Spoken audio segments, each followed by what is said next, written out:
Salve, salve galera, aqui estamos mais uma vez para uma aula de filosofia com a temática Filosofia da Ciência. Sobe a vinheta e vamos para a aula.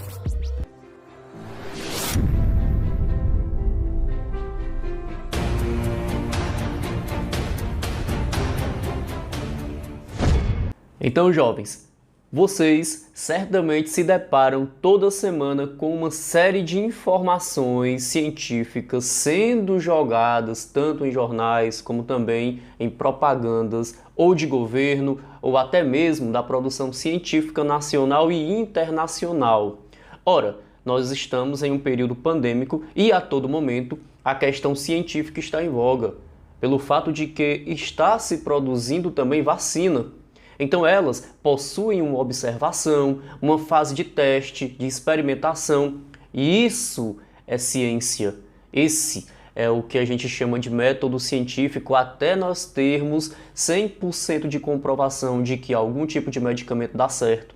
Então, a ciência ela vem a nos agregar isso.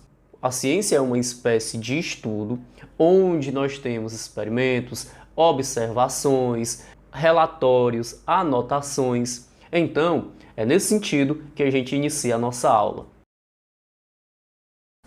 Muito bem, a ciência e o campo das ciências não é um campo fácil e, sobretudo, a ciência ela não pode ser uma exatidão sempre. Sempre, dentro do campo da ciência, a gente vai ter questionamentos, sim. A ciência precisa ser refutada, necessita ser falseada, porque faz parte do processo científico.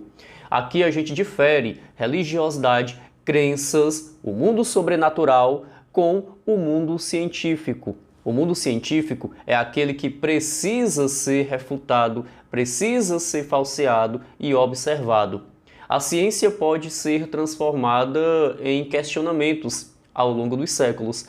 E dentro da história da ciência, foi a partir do século XV, depois XVI, que a gente teve já ali naquele período histórico as primeiras observações que vão dar o status da ciência como campo de estudo muito forte, com Nicolau Copérnico, logo depois com Galileu Galilei. Então, estes foram os principais nomes lá depois do século do medievo, do século XV, do século XVI, XVII, XVIII, com o famoso iluminismo, com a razão sendo colocada em estudo, em prática. Então, o que é que você, aluno e aluna, devem se atentar e observar?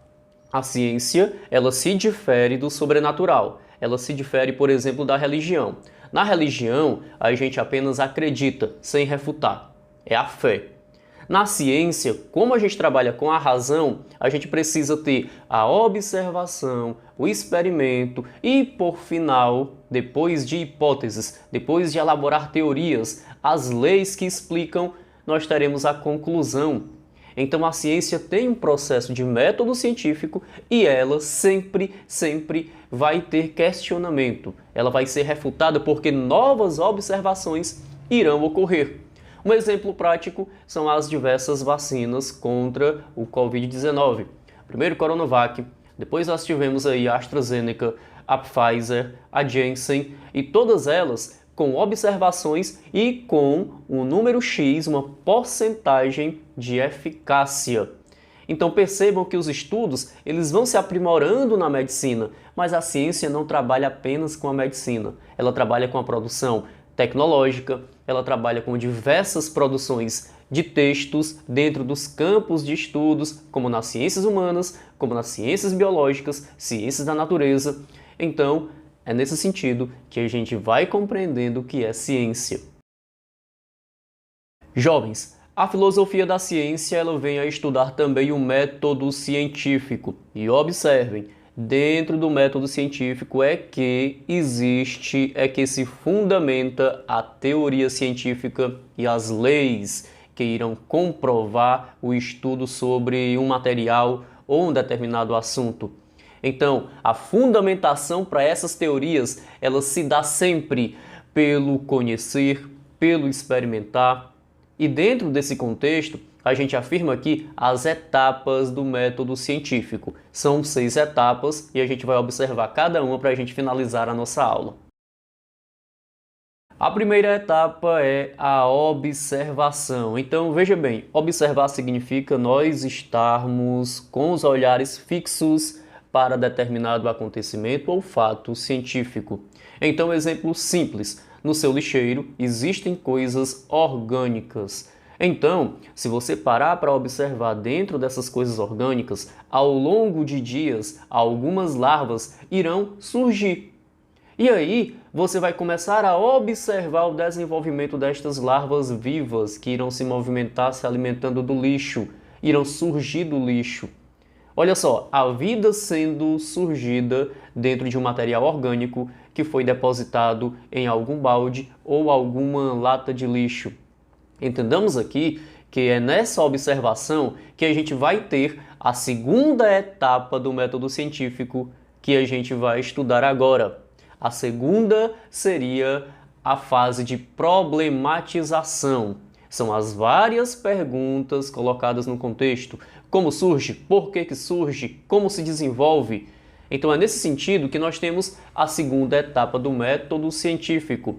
Terceira etapa, formulação de hipóteses. As hipóteses, elas são as diversas respostas que quando a gente observa, quando a gente problematiza, a gente vai encontrando por que nasce, como se desenvolve.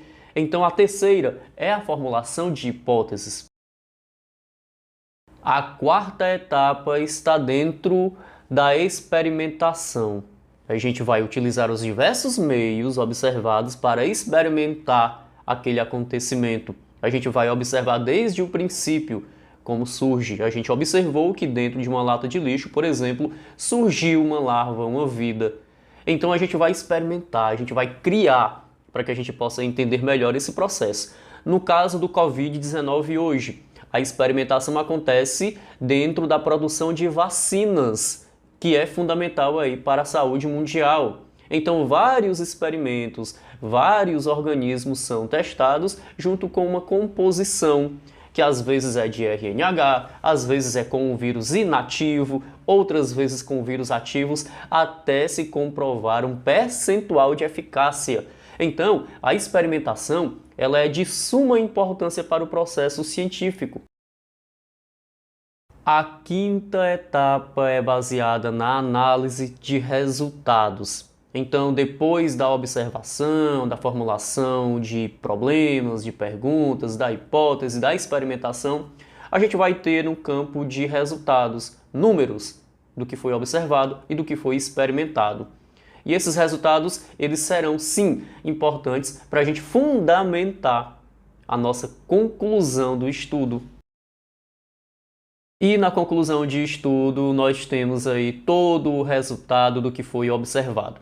Então, é aqui que mora o final da produção de uma lei, da produção de uma teoria científica. Depois do que foi observado, a teoria científica ela vem a nos explicar todo o processo. E além disso, ela vem também para prever resultados positivos e negativos. Ah, professor, por que prever? Ora, tu observou, tu experimentou, tu sabe os prós e os contras, o que é bom e o que é ruim do experimento. Então tu vai ter respostas. É por isso que o método científico é importante, porque trabalha com a razão, né? Que difere do senso comum. Professor, o que é senso comum? Senso comum é o que a gente aprende com os nossos pais, que é passado ao longo dos tempos. Por exemplo, hoje qualquer criancinha aprende que não se deve colocar a mão no fogo. Por que não se deve colocar? Porque se a gente colocar, a gente vai ser queimado. No entanto, não necessariamente a gente precisa fazer esse experimento. A gente aprendeu, a gente sabe que o fogo é quente, então desde criancinha a gente é condicionado a não colocar a mão no fogo. Tudo bem? Esse é o senso comum, porque a gente aprende sem precisar experimentar. No entanto, no campo da ciência, tudo deve ser observado e experimentado. Show, galera! Aqui a gente finaliza a nossa aula. Fiquem todos com Deus e em paz e até uma próxima!